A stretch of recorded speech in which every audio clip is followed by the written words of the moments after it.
It's been haunting me since yesterday that I'm not 100% sure whether or not I stepped on a dead mouse in my front yard. I woke up super early to start pulling weeds because it's starting to heat up really fast here in the low desert. In my backyard, I tend to as often as I can, but my front yard, I don't care about because I live in an HOA, so it's like a desert landscape. And I just don't care because I don't have a lot of like freedom or creativity in the front yard. So I get to it like every few months. And lately we had been hiring someone to come out and clean it for us because it's just so tedious, and I spent all my time taking care of the backyard. But yesterday I thought, I'm gonna wake up early, I'm gonna go to the front yard, I'm gonna pull out as many weeds as possible. And it was completely covered in weeds because it had been raining recently, and whenever it rains the garden loves it, but so do all the weed seeds in the front yard. And because we have rocks, oh, I just hate it. I hate being over there. I wish I could put like mulch or something, but I looked at the rules of the HOA and apparently I can do like turf or grass, but I don't want to plant grass. I want to plant plants. You know, like I want to make it look nice, and I would definitely get rid of all the rocks, but because I can't, I just don't care about it too much. And yesterday I was setting up a hose because it's rained, but it's been a while since it's rained, so the ground was a little bit soft, but it wasn't soft enough. So I went to Lowe's, I bought a new hose, I bought the attachment for it, I started watering in the front yard so I could pull out all the weeds. And as I was doing all of this, I was like half asleep still because I was trying to hurry up before it got too hot.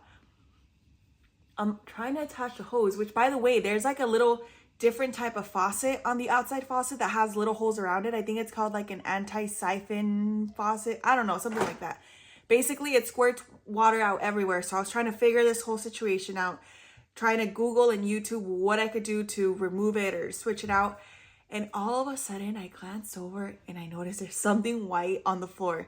And then I screamed so loud. I'm pretty sure all my neighbors that were awake heard me, and those who weren't awake probably woke up. There was a dead mouse in my front yard, and I don't know whether I stepped on it or not because it was flat. And it was small, and it's not like the rats that I've caught in the garden before because those are pretty big and the tails are really long and like thick. And this one was very furry and like fuzzy, and it was white. And I've never seen a white rat. So I screamed so loud, and then I started immediately sweating so much, plus my hands were all wet from all the water spraying out everywhere, so I couldn't even open the front door. I was there like banging, like, open the door, there's a rat out here. Well, not a rat, it was a mouse, but I kept calling it a rat. And I came inside screaming, and then eventually my husband went outside and he picked it up and he was like, there's maggots under it. It was disgusting. And then I spent the rest of my morning just pulling weeds. The front yard looks a lot better now, but it made me paranoid the rest of the morning. I had this fear that I was gonna step on a dead rat or something else without even noticing it. And you know what? This thing passed away not too long ago. And a few days ago, I hadn't told you guys yet because I'm like with all my heart hoping that this is not what it is and that it's just a stupid birds, because the birds are back in the garden now. It's heating up, and whenever it starts warming up, everything starts coming out. For the longest time, I didn't see bees, I didn't see rats, I didn't see even birds. But I think the birds was also because I had this giant snake bean in the garden. You probably saw it in a few of my videos, and it was taller than I am. So it was dangling from one of the trellises. It's called a python snake bean, and I feel like it really helped me to keep all of the birds away, because I would catch the birds standing on my neighbor's rooftops, staring at the garden and like cawing and stuff and chirping, but they didn't really come into the garden. I think they were like, right, there's a snake in there. And then I harvested it, and literally a few days after I harvested it, now there's birds in the garden again. And not only are they in the garden, they're not scared of me, because whenever I go out into the garden, I'm like walking around and the birds are just hopping along the wall, moving ahead of me, but they're not actually leaving the garden. So I know that they don't care that I'm out there. They're not scared of me, but they are scared of Levi and Mikasa, which genuinely I wish they just wouldn't come into the garden, because I don't want Levi or Mikasa to hunt them. I would always categorize Mikasa as a type of cat who can find the creatures, but not necessarily hunt the creatures. That was until one day last year. I was out in the garden. I wasn't filming or anything. I was just walking around because I like to walk around and just take a look at things, how they're growing and stuff. And I was turning the corner to where Citrus Lane is, and I saw Mika on the top of a cinder block wall, jumping down with something in her mouth, and I screamed so loud and I ran so fast inside the house because I knew she was bringing me something. At first I thought this girl caught a rat. This girl caught a rat, just bringing me a dead rat. I know that that's how they say they love you, but don't bring me dead rats. I had my husband go outside because I was freaking out. I was like, no, she has something in her mouth. It was a bird. It wasn't a big bird either. It felt so bad. I don't want them to hurt the birds, but the birds don't freaking, they keep coming into the garden. And I'm like, you guys, there's literally 2 cats in this garden. 2 cats who will not hesitate to hunt you down. Levi is like a ruthless hunter. He's so chubby and so cute and so chunky, but he's fast. And he's the type of cat that will like jump in the air even if he like falls back just to try and catch something. And I'm pretty sure he hunted a bird, and it was not a small bird. It was a really big bird, and I found like feathers and stuff everywhere in the backyard. So now that the birds are coming into the garden, that also freaks me out because I'm like, you guys, I know one day I'm gonna walk out here and I'm just gonna find stuff, because these cats don't play around whenever it comes to their garden. So the other day I was walking by harvesting tomatoes, and I noticed that one tomato had like big pieces missing from it, but I couldn't see bite marks. There was like a huge chunk missing from it. And in my head, I was like, can a bird eat that much in a day? They probably can. And because I've seen a lot of birds, I keep thinking, hopefully it was just the birds. But whenever there have been rodents in the garden, I usually notice big chunks missing and then the actual bite marks, like the teeth marks. And I didn't notice that. But something else that I did notice is my irrigation started leaking in a few places. And last year when that happened, it was the rats biting through stuff. So I replaced a portion of it, and it's not like they bit all the way through it, but they did make some punctures in the irrigation. And it wasn't punctures that were like there before and I just noticed them. They're like fresh ones. And it almost seems like the kind where maybe they started trying to bite through stuff and then they were scared away, or they just never got to finish. So maybe one of my cats found them or something. I don't know. But that's been kind of freaking me out. And now that I might have most likely stepped on this dead mouse, in my head I'm like, no, I need to check the whole yard. I need to go ahead and leaf blow everything. I have been keeping up with like leaf blowing a lot more frequently and keeping it really nice and tidy. But when it comes to rats, sometimes they'll just start nesting in the most unexpected places. And in the smallest of crevices where you would think that there's no way that a rat's gonna be hiding out in there, they can definitely hide out in there. That's what happened. I don't know if it was last year or the year before that, but I was again going through a whole freaking rat chase, and they were on the side of the wall behind a pallet. And you would think like, well, yeah, of course they would hide behind a pallet, but it was so open. Like it would, the amount of space that they were hiding behind was so small that never in a million years would I have imagined that they would be hiding there, but they were, and they ran out. So anyways, that's something that I've been dealing with lately, is just there might be rodents in the garden again, and all the pests are going to start coming. And it's not just that, also in the next few weeks, because it's heating up so much, I'm going to start seeing hornworms. I know it. Every single time I go to harvest a tomato, I'm already on high alert because I know that there's a chance that there might be a hornworm around. And if you guys have never seen hornworms in your garden, they're huge. But like, not only are they huge, they're kind of scary looking, at least for me. And I know that it might come as a shock that I'm a gardener and I'm still scared of all these bugs, but that's because I'm not a bug person. Like, just because I like plants doesn't mean I'm automatically gonna like everything else that comes along with gardening. And I definitely don't like the bugs or rodents. I just like cats.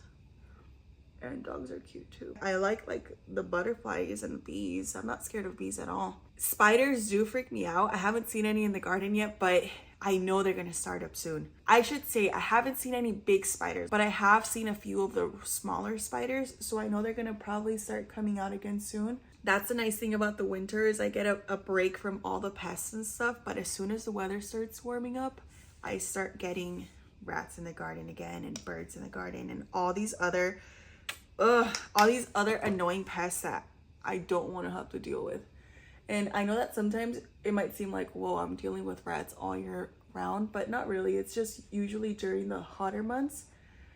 And the reason that the rats are coming into the garden is to look for food and shelter, but also because whenever there's new construction going on, they start coming into the communities, like looking for a new home. So sometimes they find my garden, it seems like every single summer. And it makes me wish I had appreciated my first year gardening way more than I did, because at that point, there was no rodents in the garden anywhere. And I wasn't dealing with as many pests as I am now. But once the garden started growing a lot more is when I started realizing, like, oh my God, there's a bunch of freaking animals that I've never seen in my life before that I now have to deal with every single year because I have this garden now. But even though I do feel scared a lot of the time and I'm always like paranoid out in the garden, it still doesn't stop me from gardening, because I know that it's still worth it. Gardening for me brings me so much joy that it surpasses all of the other stuff I have to deal with, like all the pests and stuff. Gardening is just so freaking therapeutic. And I don't film every single time I garden anymore just because it takes so long. So weekends is when I usually am, filming the projects that I'm working on. But throughout the week, I also garden in the mornings now, because I know that once summer comes, I'm not gonna have this opportunity. I'm gonna have to probably garden at night. So here's what I'm gonna work on today once I get into the garden. Number one, I have to plant a citrus tree. The other day I was at Lowe's, and it's been a while since I've bought citrus trees just because I have so many already in the garden. But I picked up 5 more, and you're probably thinking, where the heck are you gonna put 5 citrus trees? But I can prune them to any size I want. Like, I've learned over the last 3 years how to keep a tree small, how to keep a tree shaped, and citrus just grow so well in containers. And I haven't had any issues. I've actually gotten a really good production from some of my citrus trees, especially my grapefruit and my improved Meyer lemon. The citrus trees that I picked up last time were actually semi-dwarfs. So most of the trees that I have in Serendipity are not small trees. They usually grow pretty big, but I keep them contained by pruning them often and root pruning them and keeping them in containers. With some citrus, they're semi-dwarfs, meaning they're not going to get really big, so I don't have to do too much to keep their size under control. And the ones that I picked up this time around were that kind. They were semi-dwarfs, so I'm not going to have to do too much. And I'm happy about that. I planted several of them with my gremlins, and they really, really enjoyed the process. And so every single year we'll get to see how big they are compared to the tree that they planted this year. And hopefully in the next 2 years, their citrus trees start to produce, because that would be such a full circle moment for them, and hopefully it gets them into gardening. So that's what I've been up to. But I have one more citrus tree that I want to plant with you guys. I was going to plant the clementine that I picked up, but I completely forgot and I planted it with my kids. So I have one more variety to plant. And then I also want to set up drip irrigation to all the small containers that I added to the edges of the garden. I bought like 12 resin whiskey barrels, but they're on the smaller side. And in those, I'm going to be planting things like tomatoes and peppers. I can plant really anything, but I want to plant, as of right now, some squash. And I forgot everything else.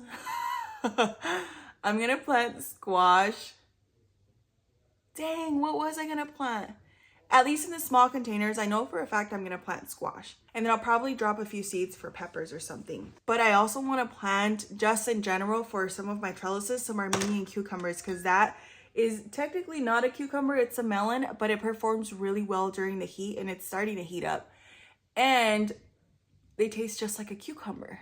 So those are some of my family's favorites, and we look forward to them every single year. And around this time is when I start craving ceviche really, really bad. So I need to pick some up for ceviche. I also wanted to fertilize some of my fruit trees because I haven't yet this year. It's already March and I still haven't fertilized them.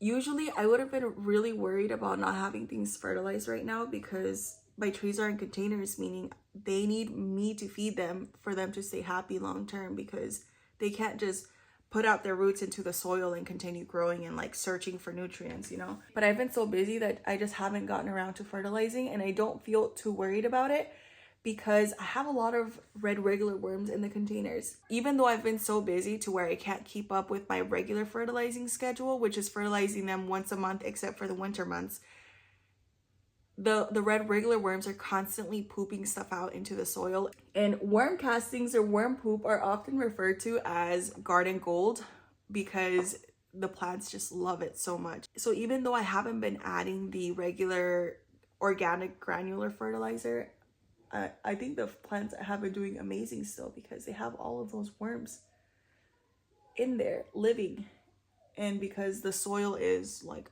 alive even though it's in a container. But I mean, I've been working on that soil for the last 3 years, so in year 1 and even year 2 of gardening, I might not have been able to hold off this long without fertilizing because the soil was still just like, it didn't have the amount of life that it has in it now. And the trees are just doing so good. All of my citrus, no, not all of them. I think the majority of the citrus are flowering right now, minus the ones that we just planted. And some of them are still trying to, but they're babies. So there's no way I'm gonna let them try and set any fruit. But they might not try on their own because trees usually kind of know what to do. Sometimes they try to do stuff ahead of time. But there's a lot of other trees also flowering in the garden right now, like my mulberry tree.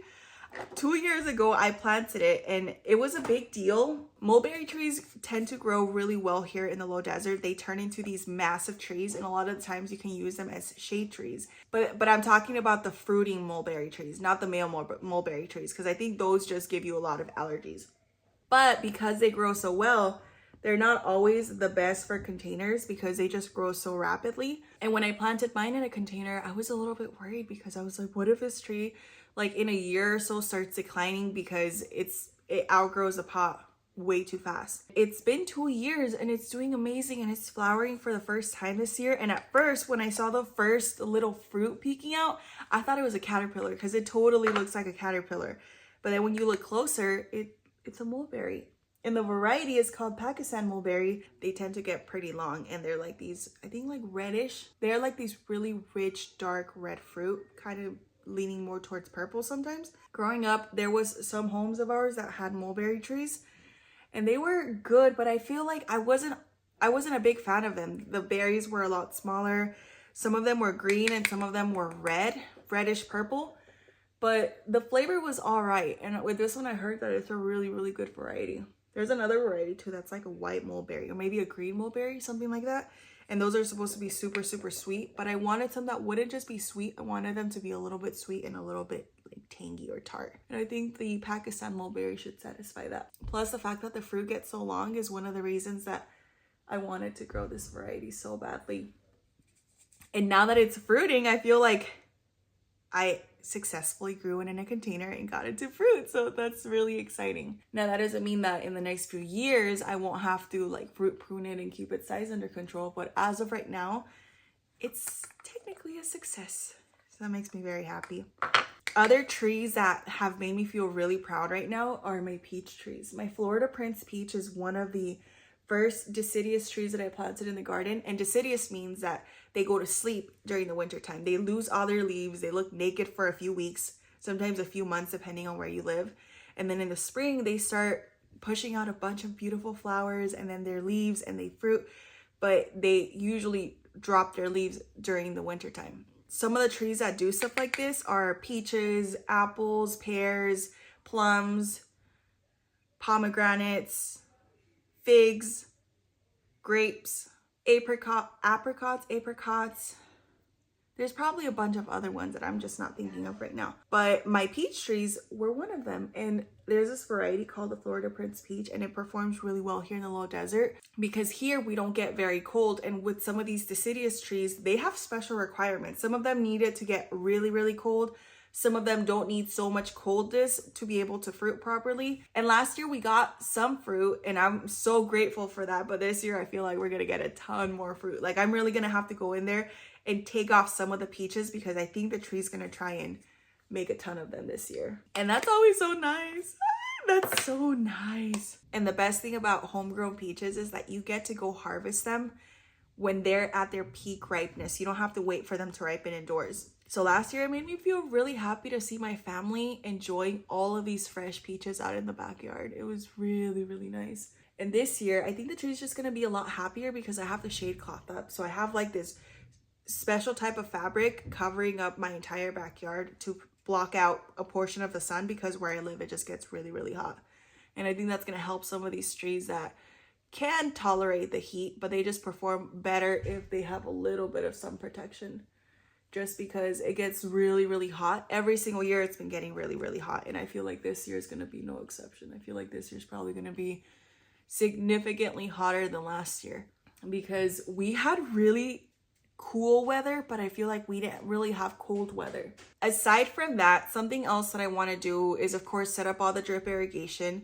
I already got all the supplies in from that. I buy it from a place called Drip Depot because they're just very, very cost effective. And then also shipping is so quick. I would place my order one day and later that day they would let me know the order was received and it was going to ship out, I think like the following day. So it didn't take long before it arrived, and that's good because I want to set it up for all of my new containers before it starts heating up. I like to do the harder, more labor intensive jobs before it starts heating up, because once it heats up here in the low desert, it's really, really hard to be outside because the UV index hits dangerous levels really early in the day, so you can't be outside for very long.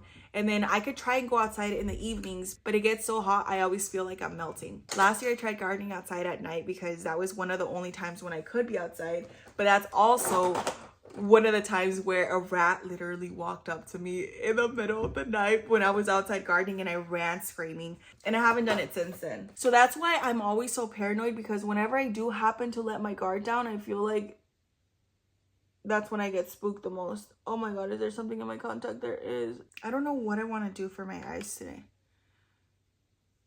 So aside from setting up the drip irrigation, planting some citrus, direct sowing some seeds, what else did I want to do? That's probably the main things that I want to focus on this time around.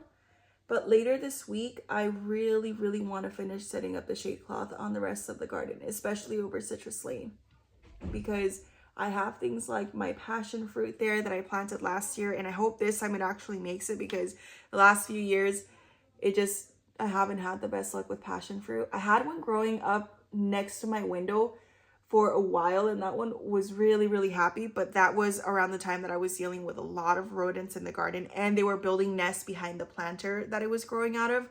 And because the planter was super long, I had to get rid of it, and so I had to get rid of the trellis, and that passion fruit didn't make it. And so I planted another one last year, and so far it's pushing out new growth. It made it through the winter.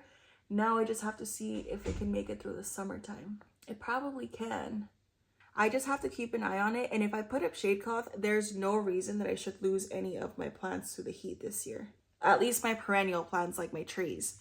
Last year, I did lose my tropic pink guava. I'm going to replace that this year. And there's so many different guava varieties that I feel like I'm going to replace it, and I'm probably going to add one more. And then the only other tree that I really, really want to add to the garden this year is a starfruit tree. I also lost my atemoya, but for some reason, I don't feel like I missed that one quite as much. And I think a reason for that is because the fruit is supposed to be really, really good. And if I were to buy it in the store, it would be really expensive. So if I could grow it myself, that would probably just make a lot more sense long term. And I don't know, I feel like I just never developed a strong attachment to that tree, but maybe one day I'll try again. But a starfruit tree I've been wanting for a really long time. I tried the fruit once. I bought it at Walmart. I haven't seen it there since, and people were telling me I could grow it from seed. But maybe I'll try and do both. Either way, I'm going to purchase a starfruit tree because I want the Carrie variety. I've been wanting the Carrie variety for a while now. So yeah, that's basically about it. Let me turn on the fan because it's getting really freaking hot in here. I can feel myself start to sweat. So that's something I want to do in the next few weeks, is go to a tropical nursery, pick up some guavas, pick up a starfruit, and oh my gosh, I really want to pick up another mango tree. But the thing is with mangoes, I have to have them in a really nice microclimate so that they don't get a lot of sunburn. And the one that I have right now is called the Fruit Punch Mango, and it's doing so great. Last year it bloomed. Oh, the blooms are so pretty. They smell like brown sugar. They're so sweet. And the pollinator for that one, surprisingly, is not bees. It's actually flies. And it put on, I would say, probably thousands and thousands of flowers. And the flowers are, I think, some of the prettiest flowers I've ever seen in my whole life. They were like this rose gold color. Oh, they were so pretty. They smelled so good. But out of the thousands and thousands of flowers that it put on, I only got one piece of fruit. There was a few that were hanging on the tree, so I thought I was gonna get about 2 or 3, but in the end it only gave me one. But that's pretty common with mangoes. The first year that they fruit, they might not give you very much, and every single year they give you a little bit more. And just being able to grow a mango here in the low desert is such a huge accomplishment for me, because that's one of the trees that really intimidated me. And so being able to get it to fruit has made me feel like I'm actually doing something right. And it's crazy because other trees that would usually probably grow a lot easier, like apple trees, I've struggled with. But tropicals that are a lot harder to grow, I have over here fruiting for me. So I want to pick up another variety of mango. But the thing with mango trees is there's so many different varieties to choose from. The one that I have is a fruit punch mango, but I can't think of any off the top of my head, but I know there's a lot of other ones to try, and the flavors are different and they're a little bit more complex, and they're not like the Manila mangoes that you find at the store. There's so many more other mangoes you can grow, and I want to grow so many of them. If I ever buy another property, I'm constantly thinking about the future and what I want in a future garden. And if I never move up north, which I really, really want to do, I do want to move up north. But if that never happens and I buy another property in the low desert, I would definitely buy a few acres of land, and I'm absolutely going to have a tropical section where I can grow several different varieties of mango trees. Because if I did it once, I could do it again. And mangoes just taste so, so good. And they're that seasonal fruit that at some times of the year, it's going to be really, really inexpensive, especially here. I like to buy it at Food City, and I can get them for a really, really good price, but they will never be quite as good as the ones that I grow from the tree, because I can grow specific varieties that I'm not going to find anywhere else. So maybe when I go pick up the other trees, I might just pick up a mango as well, but I just need to choose which one. I would honestly even be willing to let go of the starfruit tree and pick up another mango tree if I'm like trying to decide between the two, because the starfruit was really good, don't get me wrong, and I like being able to grow a little bit of everything. But that mango, oh my god, the mango is really, really good, and it's just such a beautiful, beautiful tropical that I want to grow another one. But this is also why I don't go to nurseries, because what I'm doing right now, imagine I can barely contain myself, and I'm not even inside of a nursery. When I'm inside of a nursery and I'm surrounded by all these trees, it is so hard not to take every single one of them home with me. Right now, something that I'm doing is I have all my tropicals, and then I have them right next to some citrus trees, because the citrus trees do really, really good with the heat and with like full Arizona sun. So some of their foliage kind of overlaps and intertwines with some of the mango foliage. And then when the sun is really, really harsh, some of those leaves help to protect portions of the tree next to it, so it's a whole little community effort to get through the summers. Lately, I've been going more so to Lowe's and Home Depot for my tropicals, and I pick them up whenever I come across them. But going to an actual tropical nursery is very different, because you're surrounded by a bunch of tropicals, some of them you've never even heard of before. And it's really cool to be able to have so much variety to choose from. Because at the big box store, sometimes they'll even have mango trees, but they'll have the Manila mango trees, which you can just grow from seed. But they'll also have avocados from time to time. But the selection is never going to be huge compared to a regular tropical nursery. Another tree that I really want to try and grow again this year that I haven't been successful with yet is hog plum. And hog plum I thought would be an easy one, because those perform really well in the heat. They should like our climate pretty good. The only thing is that they're a little bit more cold sensitive, and I've tried growing a few and I haven't been successful. I had one that was doing really good for a while, up until we had a horrible hailstorm, and that just took the tree out. If it hadn't been for that hailstorm, I'm pretty sure I would have hog plums right now. But with that type of tree, I feel like I just need to start it from cuttings. So I'm waiting for a seller on Etsy to open up their shop so that I can buy more cuttings from them. Okay, here's another update. I planted some Ecuador Palora dragon fruit last year, and I think I planted some the year prior as well. A lot of them didn't make it because of the sun. Now that I have the shade cloth up, that shouldn't be an issue. So I bought some small cuttings last year and I planted them into the garden, and they were doing okay. They weren't growing the best, but these last few weeks I've been tying them up and they've actually put on quite a bit of growth. I don't think they're mature enough at all yet to be able to fruit. I think I'm still gonna have to wait maybe like a few more years, but they're looking so good. And that makes me happy, because I've actually lost a few dragon fruit to the sun. The sun will start cooking them. But I'm really, really excited to grow them because whenever I bought dragon fruit at the store, it always tastes like water, especially the pink and red varieties. But the yellow one, the Ecuador Palora, is the only one that I've never had a bad tasting one from the store. That's the only one that has never let me down. I've bought it at the store multiple times and it tastes so good and so sweet. And that's the only variety that I have in the garden right now because all the other ones didn't make it, unfortunately. But the cuttings for that one have also been the smallest. So I think that's a big reason. Why did I wean this one out? Let me see if I can fix it first. See, this is how it begins when you're like, let me just try and make it work. And then you wind up with a really, really thick wing.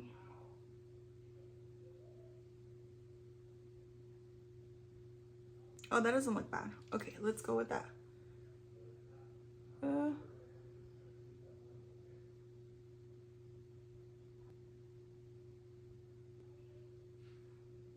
The wings are not facing the right way.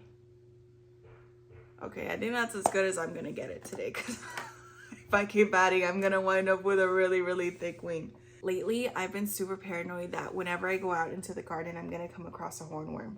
Every single year, I try and mentally prepare myself to come across these creatures, but I can never mentally prepare myself to come across these creatures. And you would think that if I'm looking for these huge hornworms, because hornworms are really, really fat worms that can get like this thick, sometimes even bigger than that, depending on the worm itself. And there's some that are green and then some that are like a really, really dark brown, almost black color. And to me, they personally look terrifying. They're huge worms. I had never seen worms like this in my entire life until I started gardening. If I want to find these things, I can't look at the plants because they blend in so well. I always look at the floor. And the reason for that is I'm looking for poop because these things poop out these like little black pebbles. They're not even pebbles. They look like seeds almost. And it's really hard to mistake them for something else. So whenever I go out into the garden, I'm always looking at the pathways because if I spot that poop on the floor, there's most likely going to be a hornworm around. And if there's one hornworm around, there's most likely going to be many of them and I just haven't spotted them yet. Last year, I even found a cocoon of a hornworm. And at first I had no idea what it was and I asked you guys and you guys were like, I'm pretty sure that's a hornworm. And yep, it was definitely a hornworm cocoon. So I'm really paranoid to come across them because the first year that I ever saw them in the garden, I was definitely not expecting that. And back before I used to scream at every single movement, I was outside watering the garden, checking the soil, looking after my tomato plants, trying to tie them up. And I was crouching down in front of one of the garden beds and I happened to look up and these tomatoes at the time were getting a little bit bigger. Right above me, there was this big old worm, like not dangling down, but it was like this upside down on the little branch chomping away at the leaves. And I looked up, oh my god, I screamed so loud. I ran so fast. And after that I found a bunch of other ones and they were huge. That's where the fear began and it never left. I've had a lot of encounters with bugs and stuff in the most terrifying way, which truly left me traumatized. And that's why I'm always so paranoid and I'm always so jumpy when I'm in the garden. But I love the plants so much that I don't care. I'm still gonna keep going out there, but that doesn't mean I'm not gonna scream. When I first started making videos, I would actually cut out all the parts where I would be jumpy and screaming because I was scared of people making fun of me. I just felt like if I'm a gardener and people find out that I'm scared of bugs, they're gonna be like, dude, is she even a gardener then? Like, does she even know what she's doing? And I swear, I know some stuff about plants, but when it comes to bugs, like I just can't handle it. And the day that I stopped cutting all that stuff out, it made me feel a lot better because there's a lot of other gardeners out there who are the exact same way. And just because we like plants doesn't mean that we like bugs. And that doesn't mean that we never will get used to them because 2-3 years ago, I was terrified of spiders. I could not be around a spider. I would freak out. And I'm still really, really scared of spiders, but I don't run the way that I used to. I just avoid them at all costs. And like I shudder sometimes, but I don't have the same like reaction where I can't be in the same space as them, you know? I would be super paranoid. And I even got bitten by a spider on my stomach once. It was really painful. I don't have that same type of fear that I used to. That doesn't mean I'm ever going to touch them or be like all cuddly with them or be like, oh my god, how cute. I'm still terrified of them, but we can coexist. Even red regular worms, which are good for the garden, I love those things, but I cannot touch them. The other day I was planting some onions, and with the trays that I have, they have a hole at the bottom. So usually like I squeeze them a little bit to get the plant to come out. But in this case, the plant was not coming out. So I went through the hole and I pushed it from the top. And all of a sudden I felt something squishy, and there was a red wriggler worm literally like squirming there. Oh, I screamed so loud. So I still can't handle worms. Like, they still freak me out. But I know that they're good for the garden, so I don't mind them being around. I like them, but I just, me da ñañaras, and I feel like that's just never gonna go away. And the same thing with like reptiles. I was telling my sister-in-law yesterday that once it starts warming up, a lot of creatures start coming into the garden because they're like looking for water and shelter, especially reptiles. And I see all different sizes of lizards, different colors of lizards.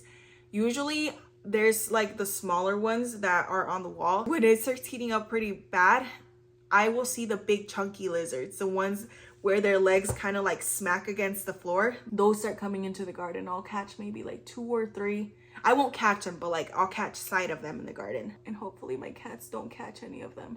But yeah, creatures like that start making their way into the garden once it starts heating up. And the way that I will scream and run whenever it happens, you guys, I don't think that's ever gonna change. Whenever I think about buying a property someday with a few acres of land, I picture all the different types of gardens and how I'm gonna break them up and how I can get serendipity to expand. But at the same time, I know that when the day comes, I'm gonna be dealing with a lot of other pests. Like, I'm terrified of snakes. I'm so terrified of snakes. And I have this fear that one day I'm gonna run into a snake. Like, there's no way that if I have acres of land, there's not gonna be a snake somewhere on that property. There's no freaking way.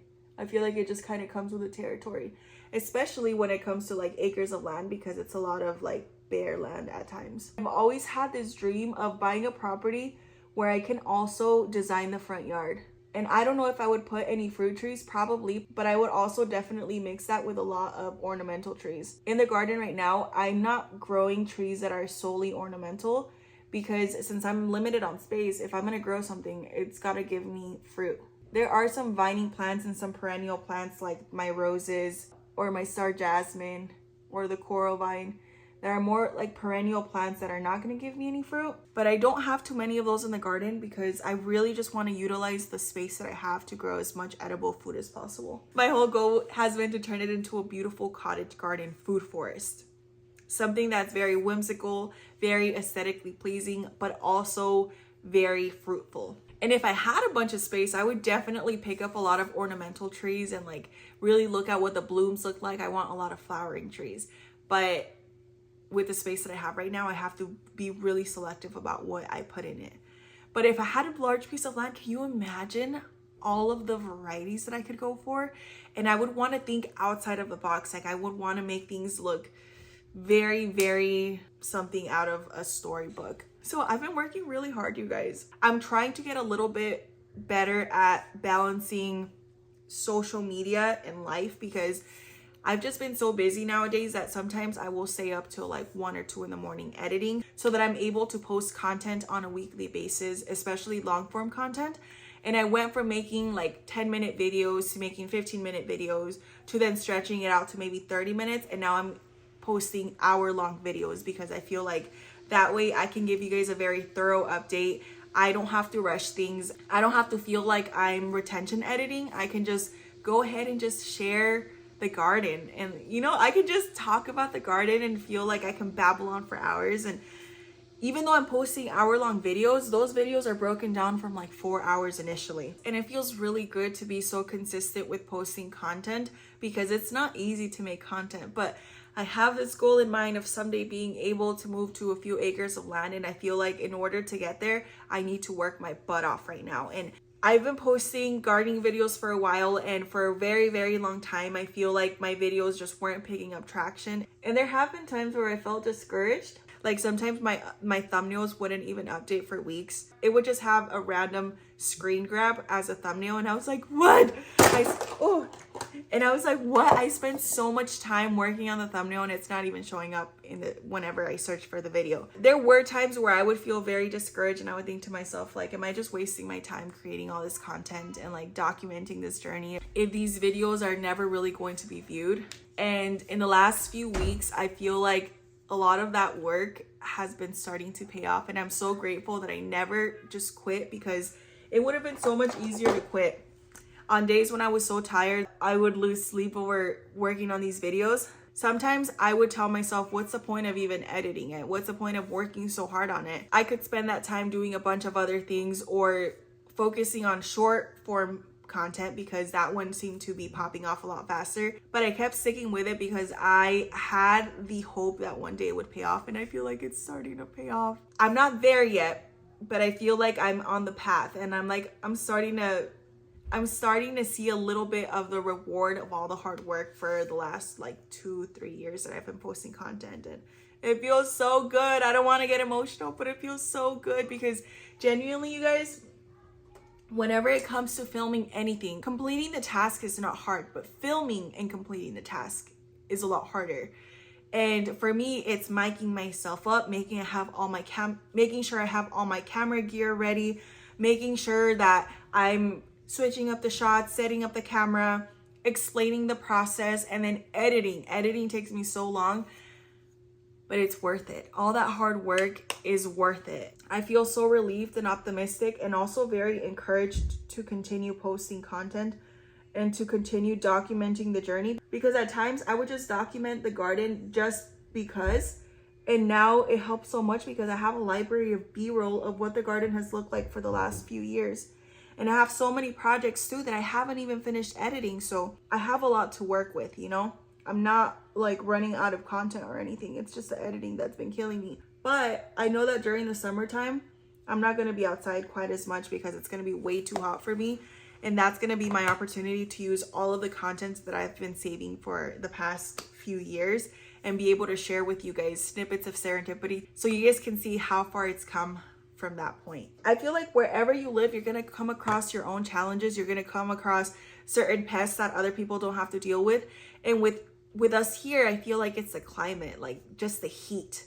The heat is something that's really, really hard to learn how to work around. And I'm still figuring it out. The shade cloth has definitely helped, but it took me 3 years to figure out how exactly to set up the shade cloth, what shade cloth to get. And every single year I'm improving. And a big portion of the success that I've had so far, even in setting up the shade cloth, came from suggestions and recommendations and advice that I got from seasoned gardeners who watch these videos. So if it wasn't for a lot of their advice, I wouldn't even know what to do. I'm learning so much at the same time that I'm sharing my own journey of gardening. And that feels really, really nice, because in my daily life, I don't have family members who garden or somebody else who I can just like go to for advice on growing things here in the low desert.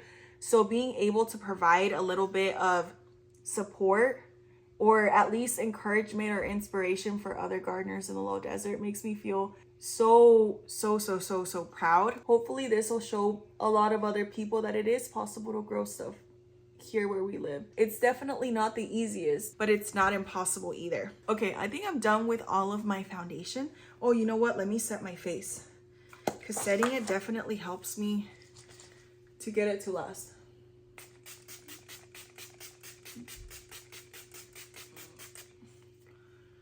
I have a fan. This is a fan that I bought at Daiso a few months ago. It works so good for my setting spray or just like having anything dry down.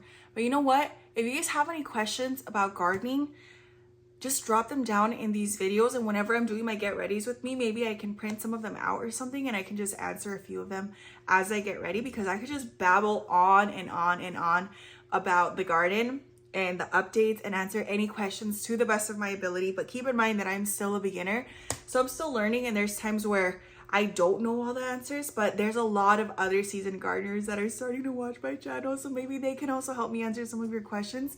And this way I have something to talk about as I'm getting ready, because I can just babble on about whatever I can remember going on in the garden, but sometimes I try to think of questions and I completely forget. So I'll try and compile a list of them next time so that we can just chat about the garden, because I feel like I'm someone who gets a lot of social anxiety, and maybe you guys don't notice it in these videos because I'm like talking a ton, but it's me and the camera and that's it. So I feel like that's why I can just talk forever and ever. But I also can just babble on whenever it comes to gardening and plants. I feel like whenever I'm in social interactions, I get so nervous, and I tend to be a really, really quiet person. I stutter a lot. I get really in my head, and I'm always wondering, like, did I say something wrong? Did I offend someone? Did I sound ridiculous when I was talking? I don't know. I just worry a lot all the time. But when it comes to gardening, I feel like my brain just keeps spitting out all these words, and I don't have to worry about anything. The social anxiety portion just goes away because I'm just talking about plants, you know? It makes me feel so happy. So if you have any questions, just let me know. I like how that looks, but I'm gonna go in with a little bit more powder just to keep my skin as matte as possible because it's gonna be really hot today. And on top of that, I don't know where I left all of my headbands. I say all, I have two. I have two headbands, a blue and a pink. I haven't found my blue in a while, and the pink one, I used it last week and I don't know where I left it. I think I need to come up with some sort of storage solution for them. Maybe creating a special little hanger for them or something so that I can reach for them whenever I go out to the garden, especially now that it's heating up, because I'm always misplacing the only two that I have. I don't know what I'm gonna do with my hair today. Last night I put it up in braids, but I forgot to put my bonnet on, so that's why it's a little bit more frizzy than usual. But I just wanted to have some texture to my hair without so much frizziness, because I feel like that's what I usually get. It's just a whole lot of frizziness. I'm debating whether to add a little bit of highlighter on my cheekbones. And also on my nose, I almost forgot. I already have blush on. I always add just a little bit extra though. So I'm just gonna lightly tap a little bit more on there. Oh my God, I think I'm done. Last but not least, I'm gonna just style my hair. I wanna put it up, but there's a part of me too that wants to keep it down just because I know that I'm not gonna be able to wear it down for much longer. And then I zigzagged my hair that way I wouldn't get like that weird line that I get when I part it down the middle. Because usually whenever I part it down the middle, like the sides kind of wanna separate still. And then this way, it's not as noticeable. But it would definitely help to be wearing a headband with this. This is the final makeup for today. Just wanted a little bit more like gold and warm tones, especially because I've been seeing a lot of videos of like are you a warm autumn, cool, or deep autumn, spring, whatever. And I don't know what I am, but I feel like the colors that I think look the best for me were like more of the deep autumn. So I'm trying to use what I saw the color palettes recommending. So a little bit of gold, a little bit more warm browns in there, and then a darker lip. Instead of going for like the pink lips that I've been using recently, I've decided to go for something a little bit deeper. And this lip color is one that I was actually obsessed with for the longest time. It's number 69 Matte Beauty from Milani. And you can tell I love it because this is all I have left. And I stopped using it for a while. I started using a lot more pinks, but I just feel like with my skin tone, I like the way this one looks. I don't know if I'm for sure like a deep autumn, but I'm trying out the greens. I'm trying out the warm browns and the golds. So that's the makeup look for today. And this is what the makeup looks like at the end of my gardening day. I think it looks pretty good still. I'm pretty sure the lipstick rubbed off by now. I probably ate most of it. I did a lot of talking today, but the rest of it feels pretty good. It wasn't too hot today. It was really windy. So because it was so breezy, I wasn't sweating as much as I normally would. And I'm grateful for that because I know the weather's not going to stay like this forever, but it felt like an amazing gardening day.